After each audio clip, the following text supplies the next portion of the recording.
السلام علیکم ملګرو، خدای دې وکړي چې ټول جوړ او خوشحاله اوسئ. امید لرم چې ژوند به مو ښه روان وي.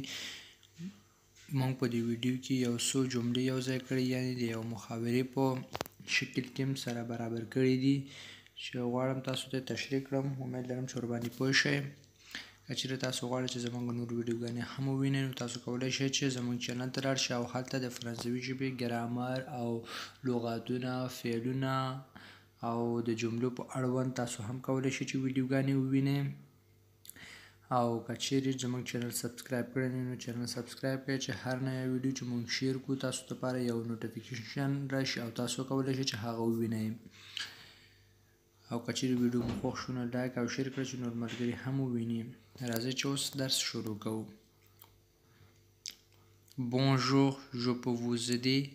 Bonjour, je peux vous aider. Bonjour, je peux vous aider. Bonjour, je peux vous aider. ورځ دې په خیر یا ستړي مه شئ، یعنې موږ تاسو سلام علیکم وایو. زه کولی شم چې تاسو سره کومک وکړم. بونژور معنا ستړي مه شئ، یا سلام علیکم په انګلیش کې های وایو، موږ تاسو د سلام استعمالوو، لیکن دوی بونژور استعمالوي. صحیح شو. je peux vous aider، زه کولی شم چې تاسو سره کومک وکړم. je معنا زه، په معنا کولی شم، vous تاسو سره زدي یعنی ایدي کومک وکړم. je peux vous aider، زه کولی شم چې تاسو سره کومک وکړم. Bonjour, nous avons réservé une chambre pour une semaine pour 2 personnes. Bonjour, nous avons réservé une chambre pour une semaine pour 2 personnes.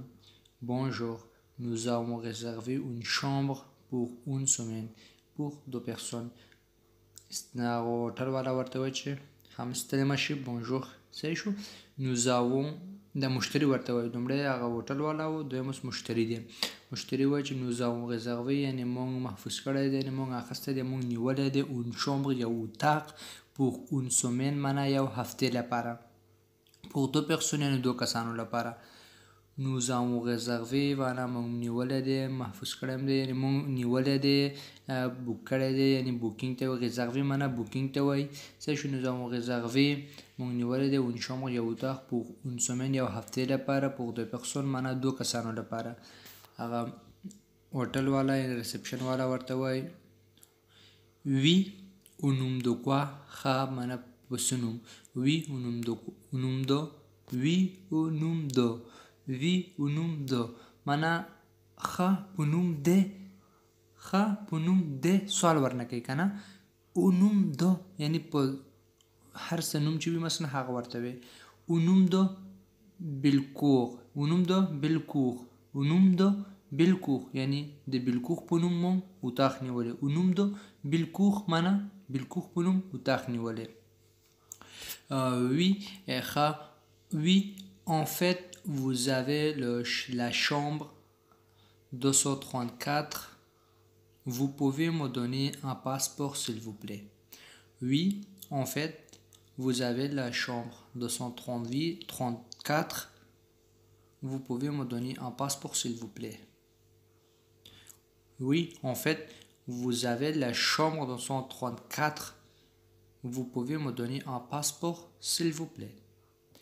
Oui معنا ښه. en fait په حقیقت کې vous avez la chambre معنا تاسو لرئ 234 240 اتاق، یعنې ستاسو اتاق 240 دی.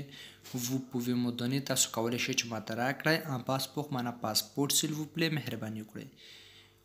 vous pouvez me donner un passeport s'il vous plaît تاسو کولی شئ چې ماته پاسپورټ راکړئ مهرباني وکړئ.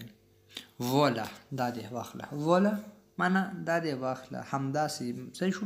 دا 2 معناوې لري. voilà یو داسې کلمه ده چې مثلا کله چې یو چا سره په خبره کې موافق کېږي هغه ته هم استعمالولی شي. او مثلا یو چا ته څه ورکړي، مثلا هغه پاسپورټ وغوښتو، دا ووایي چې مثلا دا دې پاسپورټ واخله. voilà صحیح شو. merci vous avez des valises مننه تاسو بیکونه لرئ. merci vous avez des valises مننه تاسو بیکونه یعنې سوټکیسونه لرئ. merci مننه vous avez des valises تاسو سوټکیسونه لرئ. oui ils sont dans la voiture. oui ils sont dans la voiture. oui ils sont dans la voiture. او هغه په موټر کې دي. ولیزونه یعنی په موټر کې دي، یعنې سوټکیسونه یا بیګونه یا صندوقونه موږ او تاسو سوټکیس چې وي منه هغه سوټکیس د جامو ښودلو لپاره غټ بیګ چې وي په انګلیش کې ورته سوټکیس وایي خو لیکن په فرانسوي کې ورته والیز وایي. دوی وایي چې هغه په موټر کې دي. اوس د ریسپشن والا ورته څه وایي؟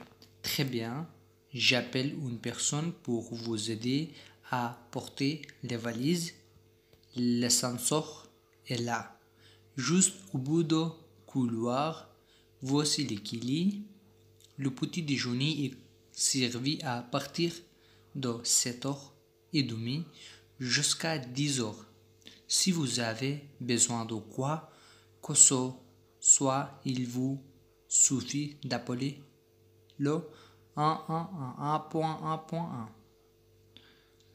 Très bien, j'appelle une personne pour vous aider à porter les valises. L'ascenseur est là, juste au bout du couloir. Voici les clés. Le petit déjeuner est servi à partir de 7h30 jusqu'à 10h. Si vous avez besoin de quoi ce soit, il vous suffit d'appeler le 111. C'est chou. Très bien, mana ډیر ښه. J'appelle mana زغه کوم اون پرسن یو کس لپاره pour vous aider چې تاسو سره کومک وکړي apporter les valises mana د بیګونو پر راوستلو کې. L'ascenseur est là او lift چې د هلته دی. Juste au bout du couloir. فقط د ختمېدو د دهلیز په ختمېدو سره چې دا مثلا دهلیز کې ولاړ دی چې د دهلیز ختم شو دلته مثلا لیفت دی. اوبو معنا په آخر کې جست اوبو دو couloir معنا د دهلیز په آخر کې لیفت دی. voici les کلي دا دي د اتاق کلي. le petit déjeuner servi او سهار ډوډۍ چې دی تاسو ته حاضر کېږي یعنې ستاسو په خدمت کې دی à partir de 7h30 à partir de 7h30 معنا 9:30 بجو څخه وروسته jusqu'à 10h تر 10 بجو پورې jusqu'à 10h تر 10 بجو پورې. si vous avez besoin de quoi اجي اگر تاسو کوم شي ته ضرورت لرئ que ce soit چې مثلا څه ته ضرورت پیدا شي. si vous avez de besoin quoi que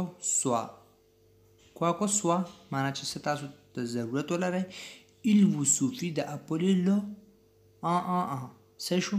یعنی که چیرې تاسو کوم شي ته ضرورت لرئ دا به کافي وي چې تاسو یوازې 111 نمبر ته زنګ ووهئ. تاسو کولی شئ چې مثلا تاسو ته شی ورسېږي مثلا il vous suffit دا به کافي وي دا چې تاسو زنګ ووهئ le 111 111 نمبر ته تاسو زنګ ووهئ نو تاسو څه چې ضرورت وي هغه به تاسو ته رسیږي. صوفي معنا کافي دی یوازې زنګ وهل. merci beaucoup ډیره مننه. merci beaucoup ډیره مننه. merci beaucoup ډیره مننه. de rien à bientôt de rien à bientôt څوک چې درته مننه ووایي د هغې ځواب یعنې خواهش کوم. de rien à bientôt ډیر زر د لیدو په خیله د بیا لیدلو په خیله.